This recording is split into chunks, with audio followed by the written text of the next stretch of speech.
হরিশ্চন্দ্রপুরে নির্বাচনে প্রচারে সোমবার হুটখোলা গাড়িতে চেপে মিছিল করে সারা ফেলেন তৃণমূলের সেকেন্ড ইন কমান্ড সাংসদ অভিষেক বন্দ্যোপাধ্যায়।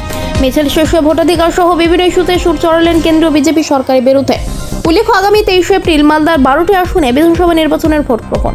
তাই আসনে নির্বাচনের প্রচারে সোমবার মালদার হরিশ্চন্দ্রপুরে যান তৃণমূলের সেকেন্ড ইন কমান্ড সাংসদ অভিষেক বন্দ্যোপাধ্যায়। তিনি হরিশ্চন্দ্রপুরের তৃণমূল প্রার্থী মতিবুর রহমান এবং চাঁচলের তৃণমূল প্রার্থী প্রসূন ব্যানার্জির সমর্থনে হুটখোলা গাড়িতে চেপে র্যালি করেন। র্যালি শুরু হয় হরিশ্চন্দ্রপুরের তুলসীহাটা থেকে, যা হরিশ্চন্দ্রপুর এবং চাঁচল বিধানসভা এলাকার বিভিন্ন পথ ঘুরে ভবানীপুর ব্রিজের কাছে গিয়ে শেষ হয়। তৃণমূলের সেকেন্ড ইন কমান্ডের এই র্যালিকে ঘিরে তৃণমূল নেতাকর্মী সহ সাধারণ মানুষের ভিড় উপচে পড়ে। ভিড় ঢলের চেহারা নেয়। মানুষের সেই ঢল নিয়েই তিনি হুটখোলা গাড়িতে চেপে দুই দলীয় প্রার্থী সমর্থনে ভোট প্রচার চালান, তাদের জয়ী করার আবেদন জানান। র্যালি শেষে সভা করেন। সভা থেকে ভোটাধিকার সহ বিভিন্ন ইস্যুতে বিজেপির বিরুদ্ধে সুর চড়ান এবং আসন্ন বিধানসভা নির্বাচনে মালদায় 12টি আসনে তৃণমূল প্রার্থীদের জয় সুনিশ্চিত করার আবেদন জানান সাধারণ মানুষদের কাছে।